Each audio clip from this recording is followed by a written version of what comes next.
we already have our core rooms. So out of 45 students supposed to be, I already have 31. Okay, so at this point, I want to clarify about your OJT. So may I ask you first, were you able to attend or uh, did Miss Villegas already conduct an orientation to all of you last time? Yung overall orientation, did you attended it? Ma'am, this year po ba? Yeah, this year. This year. Ma'am, parang wala kaming nakasabihan ng orientation. Wala pa nasabihan ng orientation. Okay. So anyway, as your internship advisor, so I'm going to have first the orientation. So I already, or rather, I already signed three of your classmates who I will start their OJT. Okay, so but of course you already know the requirements. Okay, but this meeting will also be a part of your orientation. So let me first discuss to you about the different requirements needed, procedure that you need to do, okay, on your internship program. So actually, I know that you're already familiar with it because during your first year and of course second year, you do have your OJT also, but those are just 300 hours, but or 350 for the most. But at this point, you are going to have your 600 hours for the internship program, okay, in order for you to complete or in order for you to comply with all the requirements on your course. Okay, so let me show you first about. Okay, so let me just show to you the entire screen so that whenever I move from one. Okay, can you see my screen now, class? Yes po, ma'am.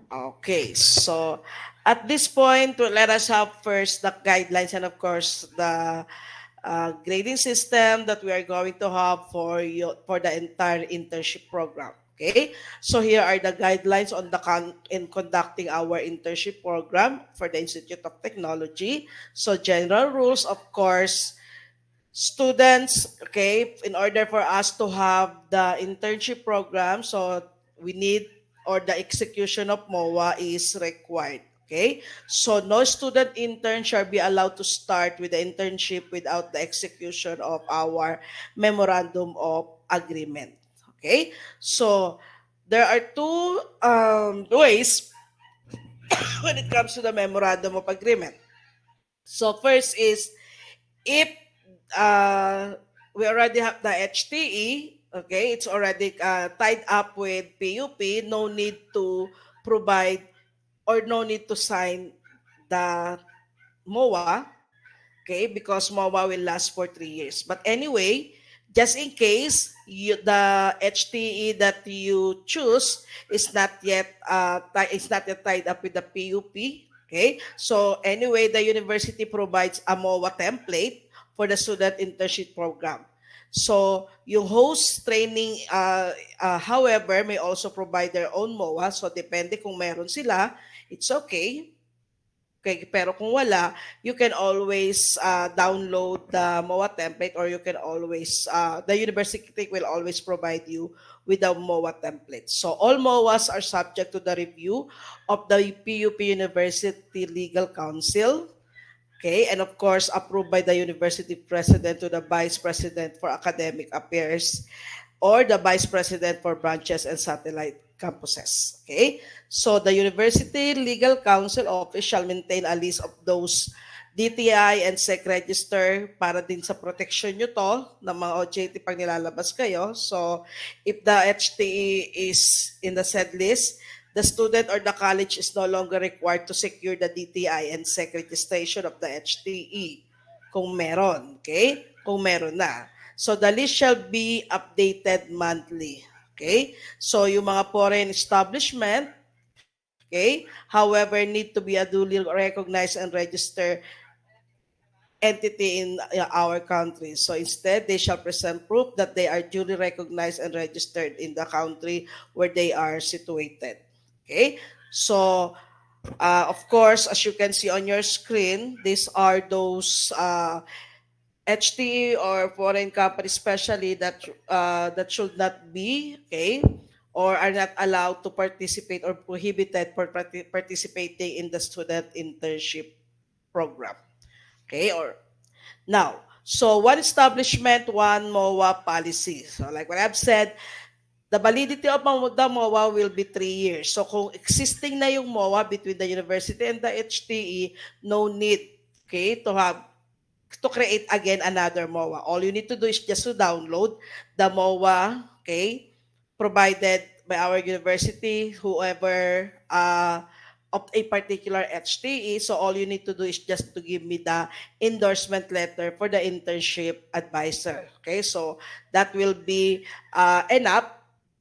Again, MOA is still required, but you don't need to create a new one. So if the HTE or the MOA between university and the HTE that you choose is already it's already existing, so all you need to do is just to get a copy of that MOA.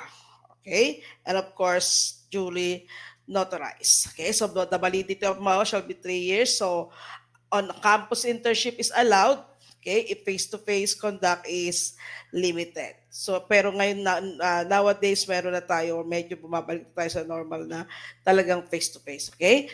So the university to college shall conduct a pre-internship orientation training for the student as a prerequisite to their deployment to internship sites. So meron naman na kayo, actually dalawa na yung mga pre-internship na nagawa nyo or yung tinatawag natin on-the-job training. Okay, so the orientation shall include a discussion about work environment, issue, proper work ethics, and of course, law against sexual harassments. Okay, so the internship duration prescribed in the curriculum shall be observed. So you have your whole second sem, but of course, since you're graduating students before the end of the semester, you need to catch up because you need to prepare your candidacy for graduation. Unlike yung first year and second year lang kayo, wala kayong hinahabol na graduation. So at this point, you need to be very serious with your internship and of course, the requirements needed before the deadline. Okay, so procedures on your internship. So during the internships, as like what I've said, students shall attend the orientation to be conducted by the colleges, branch, satellite campus, and orientation by the HTE. So I think magkakaroon pa rin kayo ng orientation with our OJT overall coordinator, pero hindi ko pala alam. Pero your president is having a communication with Miss May Villegas. So more or less malalaman nyo kung kailan niyang student intern orientation. Okay? So in student intern shall religiously attend both the internship class conducted by the internship advisor and of course the HTA immersion session conducted by the training supervisor. So dalawa yun. So actually ang meeting natin was supposed to be every Saturday pero hindi naman kailangan maging every Saturday yan. Every now and then, mas mabilis na nga or mas madali na makipag-communicate sa inyo because we already have our group chat. So every now and then, kung may problema, you are always free to ask, you're always free to message on our chat. Kaya lang hindi ako nagsumasagot. Class, like what I've said, isa lang sa bawat sa klase at tinatanggap ko na makakonect sa akin. Kaya ako nagpapagawa ng kaya ako nagpapagawa ng class.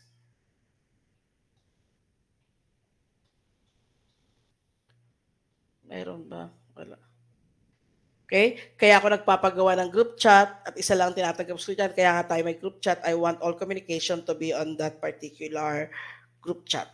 Okay? So as you can see or if you're observant, yung mga nagsasabing na PPM sa akin, sinasagot, although nababasa ko, sinasagot ko rin kayo, pero I make sure or I see to it that dun tayo sa group chat sasagot. Okay? So, Student intern shall periodically submit daily accomplishment report. Siguro class tong daily accomplishment report gagawin na lang natin sa schedule natin during the face-to-face. Okay? We might have 2 to 3 meetings na mag-face-to-face tayo. It will depend on the schedule to be given by the department. Okay? And anyway, I'm going to update you regarding when will be our schedule for the face-to-face meeting, and that's the time that you are going to submit at least your daily uh, accomplishment report on that particular day. Of course, hindi yung buo, kung ang mga nakalipas na week. Okay? And of course, expect that there will be a visitation. So I do hope that you will assist a student intern. You shall assist me, your advisor, in coordinating visit to the HTA. So every now and then magtatanong din ako sa inyo kung sino yung talaga immediate supervisor nyo. Of course, bukod dun sa letter na endorsement letter na gagawin nyo, usually naka-address yan sa HR head. So, hindi naman kayo sa HR lahat may employ or madi-deploy. So you might be under other people or under training on other position. Okay? So if just in case, so every now and then I still need your immediate supervisor so that when I do the visiting, I will be able to locate you properly and I will be able to communicate and to talk with the right and correct person. Okay?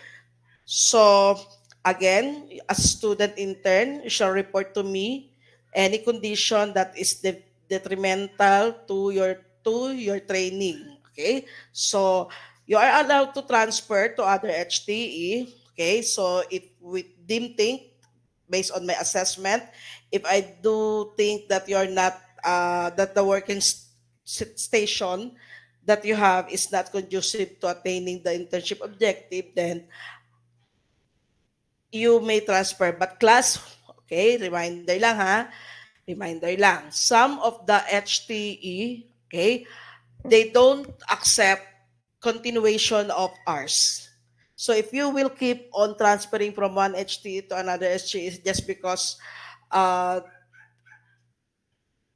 certain or a light situation came up, so at the end you might have some problem regarding your graduation. Okay? So may mga ganong internship or may mga ganong HTE that they don't allow or to continue the hours. So kung binigay nyo sa kanila endorsement letter, 600 hours, then you need to finish that 600 hours on them. Hindi pwedeng, ma'am, naka 300 na po ako dun sa una kong OJT, 300 na lang po sa inyo. Hindi pwede yung ganon. So as much as possible, make sure to assess right away the training station. Kaya nga kayo pinapapili, tingnan nyo muna if it is conducive to you attaining our internship objectives. Okay? And of course, the student intern shall regularly update your related learning experience. So meron kayong gagawing journal every now and then. Okay, so you have your journal of activities. Okay, so provided to you, okay, or in a prescribed standard manuals. Okay, so yung inyong RLE para it's just a narrative report on what are your activities during that day. Okay, as much as possible. Then of course, meron kayong later I'm going to discuss to you your initial requirements, and of course after the internship there are final requirements that we need. So first and foremost, okay, so you need to submit a portfolio at the end of your training, okay, training period. Okay, and what are the content of that portfolio? Okay, so you should have a notarized memorandum of agreements, yung MOA nyo. Okay, then of course you have your endorsement letter in it, the internship agreement, the consent form. Actually, itong nasa first 4, okay, yan yung inyong initial requirement, di ba? And of course, aside from that, you are going to include also a comprehensive resume or a profile of you, the DTR or the daily attendance duly signed by the training supervisor, and of course, the weekly accomplishment progress report or the learning diaries that I discussed to you a while ago. Ito, optional lang to yung time na hindi pa ganun ka-bloom yung face-to-face. So, optional is professional readings or a certificate from network and linkages participation. Okay, so optional. What else that should be submitted together with, inside your portfolio? The evaluation form, okay, duly accomplished by the employer. So, meron tayong tatlong evaluation form. So, yung isa, evaluation form ng HTE sa inyo, tapos yung isa, evaluation form ng nyo dun sa HTE. Okay? And of course, yung isa yung evaluation ko sa inyo. Then we have the internship experience summary report. Okay? So this is the overall review and analysis of internship experience in narrative format.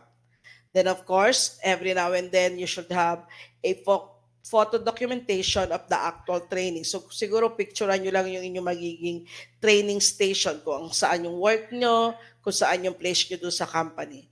So we need those photo documentation of the actual training output.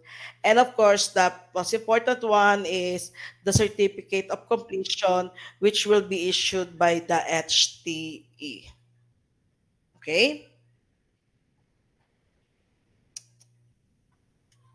Any question, class, about the requirements after the internship? Hello po ma'am, good afternoon. Ask ko lang po. Okay, yes.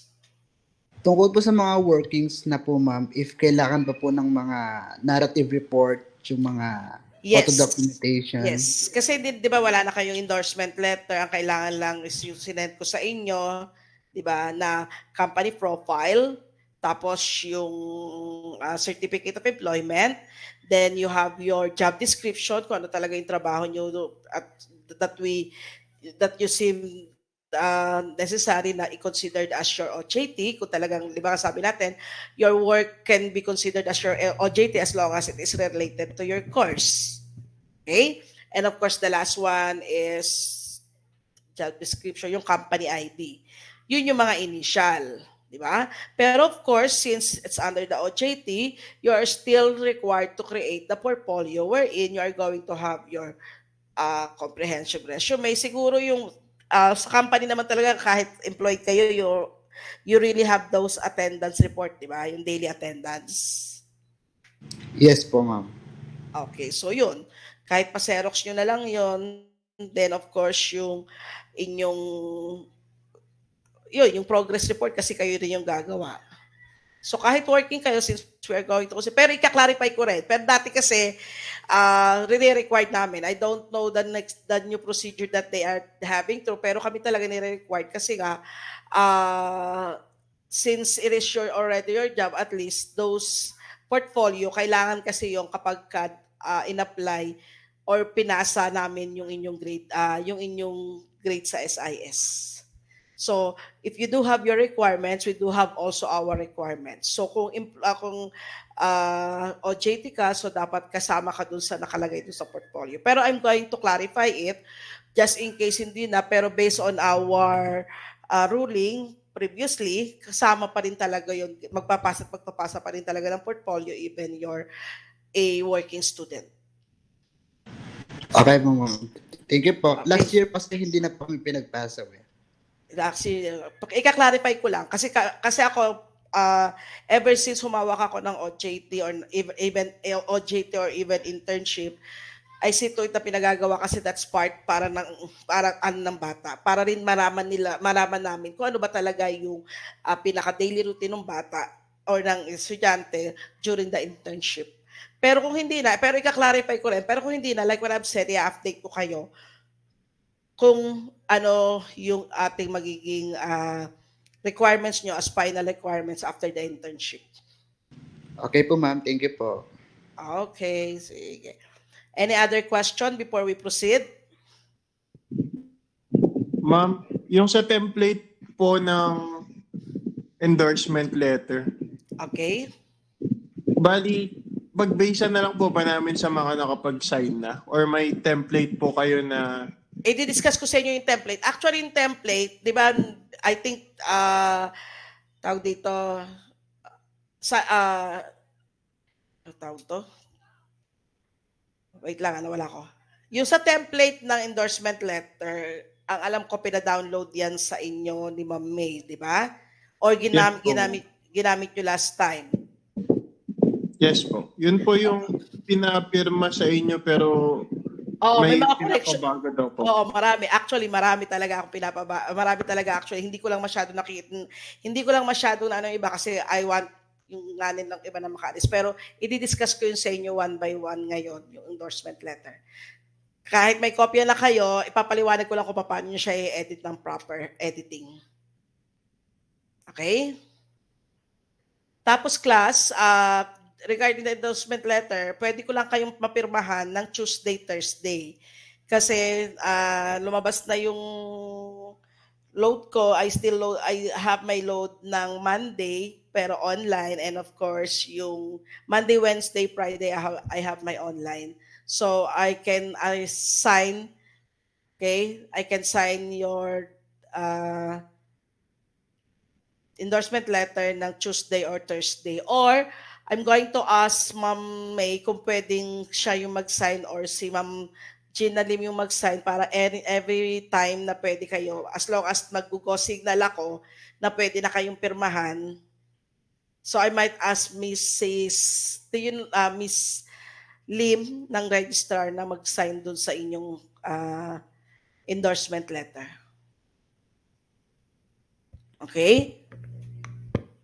Pero like what I've said, Tuesday, Thursday, I'm willing to go to the ITEC to sign your letter. Okay? Yung wala akong klase na tatamaan. Pero like what I've said, hapon lang. Okay?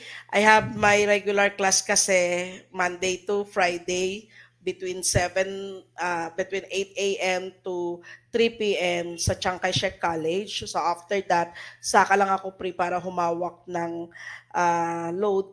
And by the way, I'm a part-timer in PUP, but I'm a graduate of PUP and I'm also a graduate of Masteral in PUP. So as you can see, I love my own alma mater. But anyway, I've been in PUP since 1994. Okay, so just do the math. I'm now already 50 years old anyway. So that's why I can give you the assurance that I can sign your endorsement letter during Tuesday and Thursday. Okay? So yung Monday, hindi na ako makakano kasi nga I already have my load. Akala ko kasi internship lang ang load ko. So binigyan kasi ako ng ibang load. So I need to attend also to those loads that was given to me. Okay? Any more question, clarification about the portfolio that you need to do after the internship? Ma'am, may ask po ako. Good afternoon po. Yes. Yung work ko po kasi, ma'am, is call center po. Pwede po ba yun po sa OJT? As long as it's Export related, po. as long as it is related to since ICT kayo, as long as it is related to computers, of course, it is allowed. Okay po. Thank po. What else? Meron pa? Any other question, class? Wala na? Okay, so I think none. So let's proceed. So after the internship, of course, there will be a culminating activity that will be organized by the college, okay, which will be attended by the representative from the HTE. Ito meron to, so that students shall evaluate the HTE where they spend their training. So, like what I've said, tatlong evaluation yung meron tayo, yung evaluation ng HTE sa inyo, yung evaluation nyo sa HTE, tsaka yung evaluation ko. Okay? Now, after ng internship, actually, nagkakaroon tayo ng tinatawag na culminating activity wherein we invite HTA representative para magkaroon ng open forum so that we can discuss yung nangyaring tie-up between the PUP and the HTE. Okay? So meron tayong ganun. So I do as part of the internship nyo, after that, you will still attend that internship culminating activity. Okay? So, ayan yung mga portfolio requirements nyo duly notarized. May kopya kayo ng mga ganito na mga anak, wala.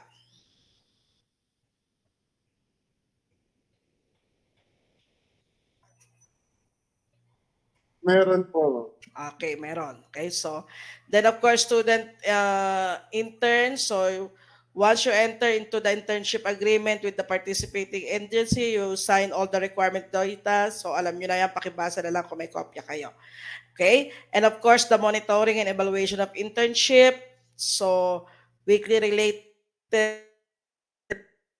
learning experience or yung journal report nyo. So ito yung actually ito yung magiging content. Okay, so you have the nature and the duration of the activity performed, name, number of coworker, teammates, or student intern in the activity, output distribution.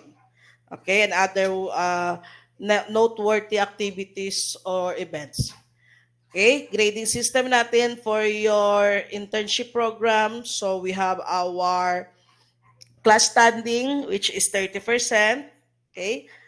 So you have your attendance, activities, quizzes. I don't think there's such thing as quizzes. Bakit kayo magkakaroon ng quizzes? Anyway, you have your attendance and activities as 30%. Portfolio will be 30%. And of course, yung final supervision will be 40%. Okay? So yung final supervisor's evaluation, yung ibibigay nyo at the end of your training. So yung portfolio 30%, yung 30% yung sa akin.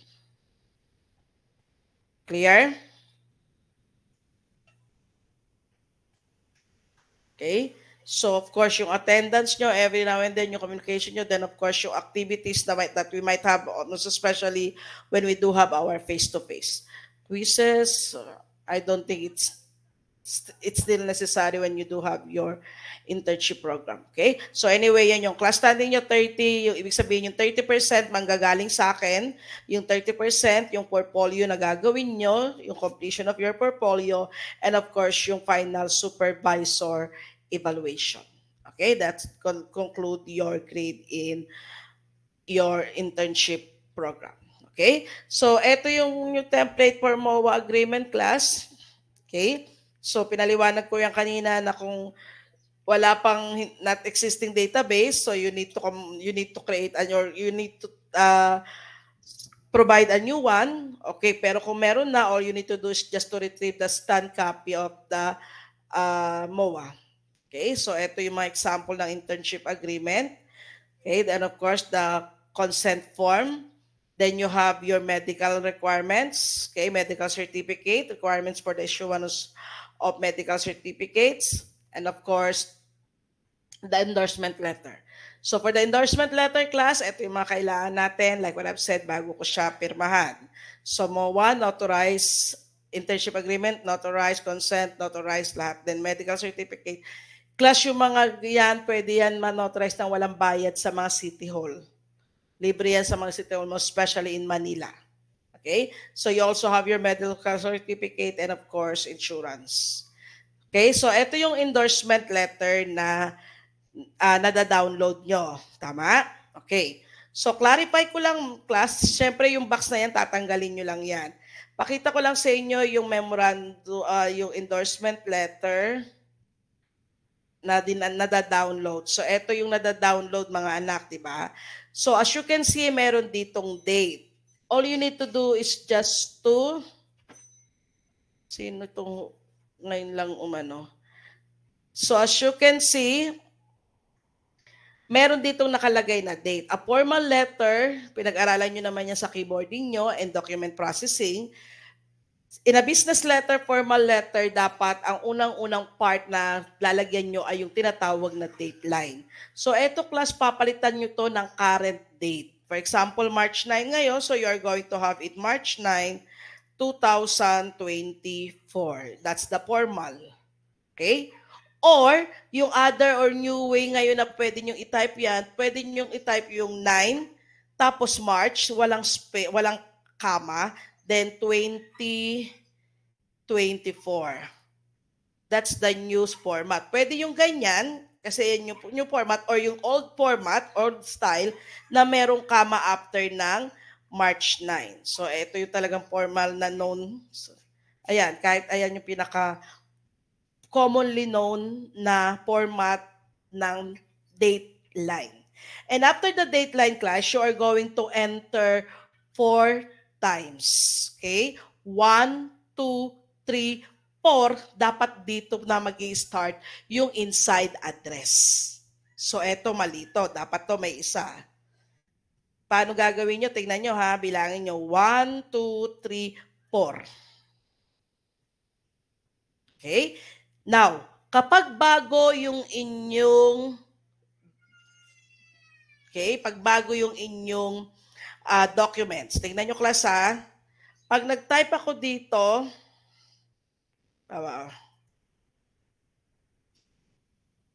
may space kung tutuusin. Tingnan nyo to class. Hindi to single space. Hindi dapat yan ganyan. Pag sinabi 1, 2, 3, 4, ang laki niyan. Hindi yan yung tinatawag na single space. So what are you going to support? You need to remove the space after and before the paragraph. Kaya pag sinabing 4, 1, 2, 3, tapos eto na yung pang 4.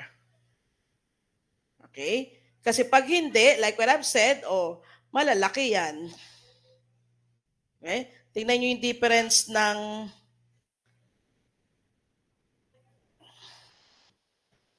na nakatanggal yung space sa hindi nakatanggal. Ayan 1, 2, 3, 4. Okay, so dapat nagre-remove kayo. Meron dapat yan nakatanggal yung or naka-remove yung space dyan. Okay? So again, after the dateline, single space, 1, 2, 3, 4. Okay? Then after the inside address, class sa inside address, give the correct title. Alamin nyo kung meron siyang title such as engineer, architect, okay? Kung wala, siguro, or same with, you should know whether Mrs. or Miss yung kailangan yung bigyan ng endorsement letter. Okay? So, kung Miss or Mr., halimbawa, you are going to have Mr., tulad ng example nito. And of course, class, pag nawala tayo, magbibigay ulit ako ng panibagong link ha. Kasi hindi pa tayo tapos mag-discussion.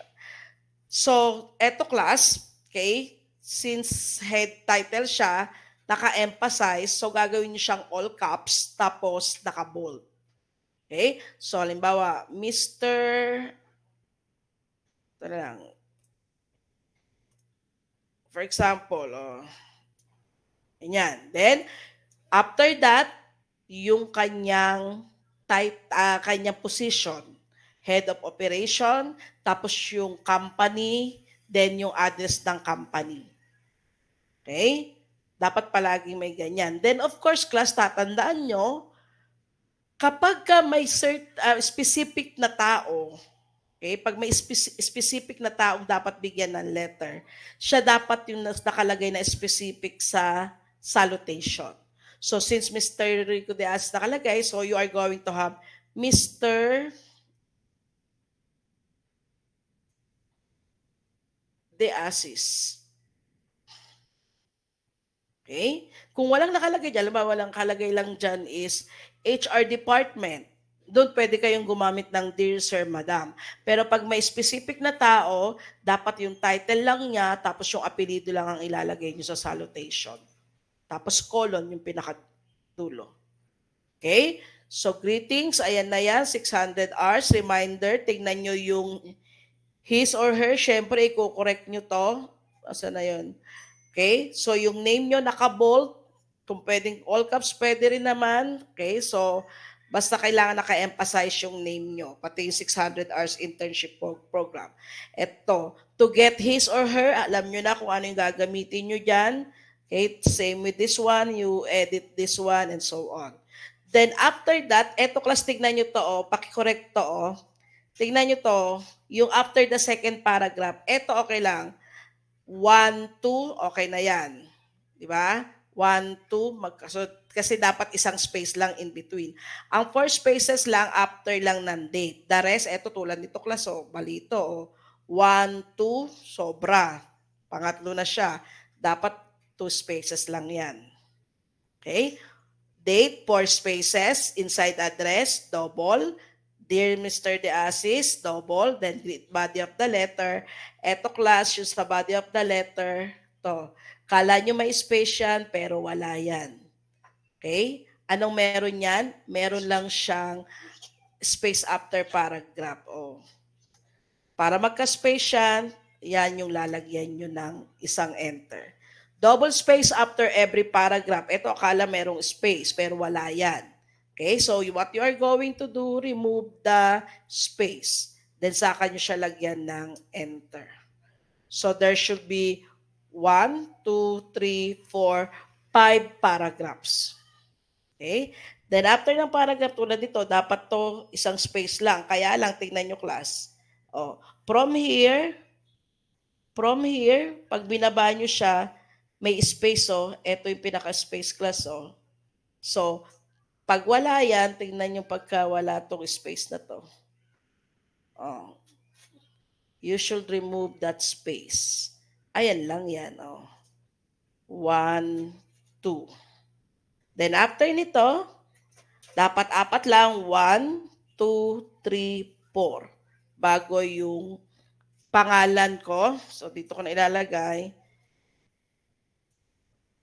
Naka-emphasize, Mrs. Natividad T. Esparas. Okay? Internship advisor. Then ito pwedeng 3 to. Okay? Or 2 spaces or 3 enter. Triple space ang tawag dyan. Noted by, then of course, 1, 2, 3, 4. Dapat dito lang, ang laki ng space Okay, dapat nandito lang yung after nung 1, 2, 3, 4, yung inyong internship advisor. Okay? So, hindi pala, yung noted by, pangalan ni Ma'am Bunaobra as assistant professor. Okay? Assistant Professor Sinaida Bunaobra, then we have our OJ chairperson, okay? OMIT or the OM Office Management, okay? And Engineering Technology, okay? And of course, as chairperson. Meron na kayong kopya niyan kung ano yung title ni Ma'am Bunaobra. Di ba? So, ayun dapat yon. So, kaya lang may space dito, kaya ito malalaking space, okay, is para sa pirma. Ating akit nyo na lang to para hindi masyado maganda sa baba. Okay? Para sa pirma, so, 1, 2, 3, 4. Dapat dito yung pangalan ni Ma'am, okay, Ma'am Bunaobra, assistant,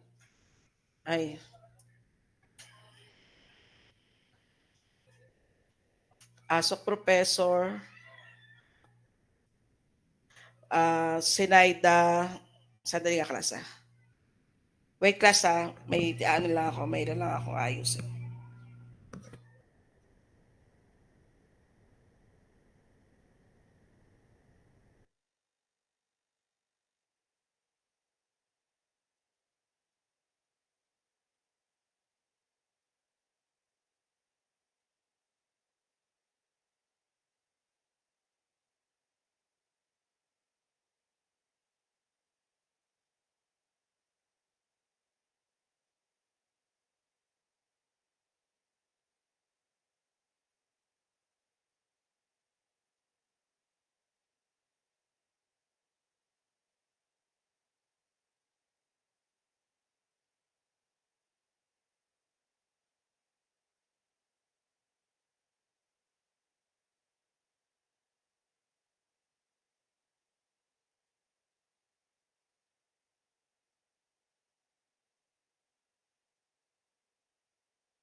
Class, ano yung professor lang kasi dati pinalalagay ni Ma'am Buna Obra eh. Anong pinalalagay sa inyo ngayon ni Ma'am Buna Obra? Sino yung mga nakaano ng endorsement letter? Ano yung pinalalagay nila ngayon dito sa kanya? Ha? I think it's associates or ASOC. Parang ASOC, associates, professor siya ngayon. Class, ano yung nakalagay sa inyo? Sino yung ano na? Ano yun, class? Assistant or associate professor ang pinalalagay niya? Ni Ma'am May. Sino ba yung wala ba dito si ano? Jackson. Wait po, ma'am. Hinahanap ko lang po. Wait lang po.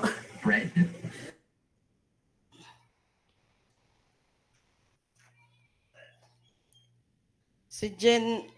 Assistant Prof. Zenaida S. Bonaobra po. Assistant professor ang pinalalagay niya?